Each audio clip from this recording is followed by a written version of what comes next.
morning. Thursday. Today is January 2nd, 2020, and I cannot believe we're already into day 2 of the new year. Hope everybody had a great holiday season. I know I did. Pretty busy one if that. Spent some time in the shop, wrapping things up with new product and what's to come for Peak Cycles in 2020.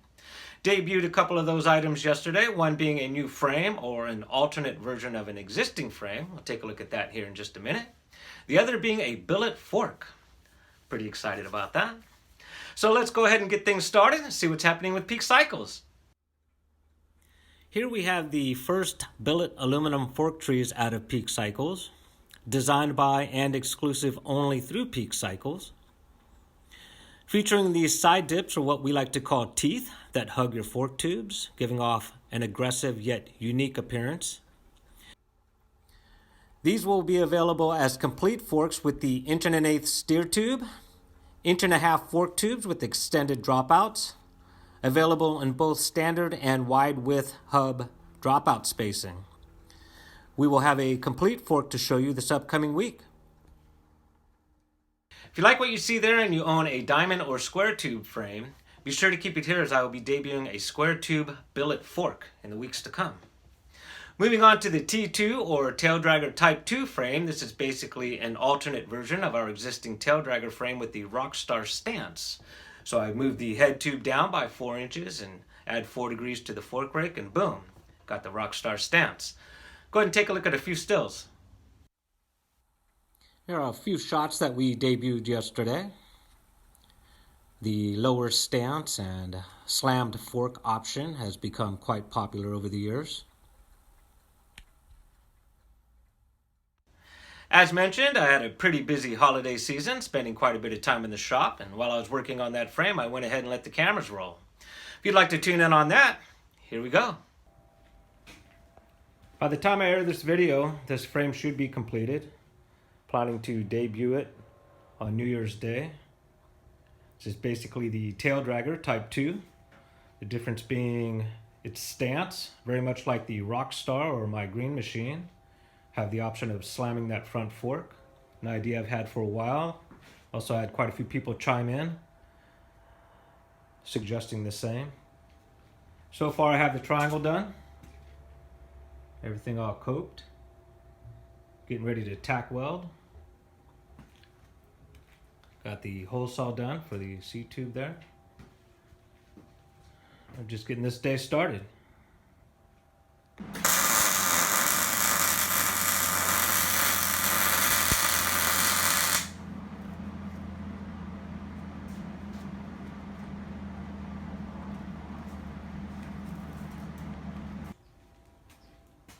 Getting ready to tack in the seat post here. I also finished tack welding the entire triangle. Did a complete weld on this miter here, as well as grinding it smooth. I like to do it off the jig, a personal preference of mine, as it's much easier to reach than it is when you already have your rear stays welded in. I've had my share of trying to get that flap disc in there when the frame's all completed, and it's not an easy task. Got the cantilevers all sleeved up, capped, tacked on the triangle. Something I wanted to touch on with getting these tacked on the triangle symmetrically is knowing you're working with a level jig, that we are level here, where the cantilevers swoop up under the saddle. We're also level here, where the cantilevers tack to the triangle. I know we're level up front, did the same thing over there. And we are ready to move on. Making some progress here. Got the seat stays cut, rolled, mitered. Getting ready to cap off the ends here. Talk about these magnets real quick. These are made by Strong Hand Tools, as well as these little guys here. Got a couple of the big boys down there. There's one pet peeve I have. It's getting everything mocked up and watching it all fall to the ground over weak magnets. The red ones there are your typical Harbor Freight or Home Depot.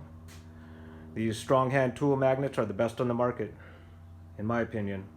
Do yourself a favor. Invest in good magnets. You'll be glad you did later. All capped, tacked, onto the chain stays. In for the home stretch. Got the chain stays cut, bent, capped, getting ready to tack. And another example of utilizing these strong hand magnets. Moving on. And here she is, all done.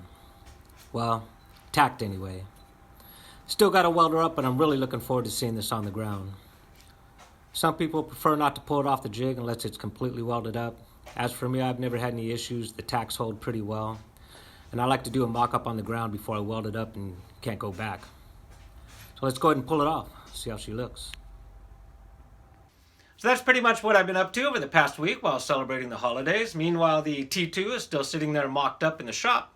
Thought you might want to take a look at it through a video perspective. So let's go and see what's happening with Peak Cycles.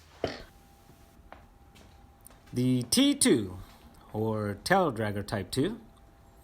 Something I wanted to touch on from yesterday's stills is when I mocked up the wheels, I set the front wheel way too close to the frame as for reference. So as it sits now is the correct positioning once the tires are on and the extended dropout fork tubes. This is a 24 rear, 26 front, but available in any wheel size. Lots of exciting things happening for Peak Cycles with much more to come. We have another busy weekend ahead. We will be on location in Huntington Beach celebrating the life of Papa E, which brings me to a busy couple days in the shop fabricating handlebars and regards.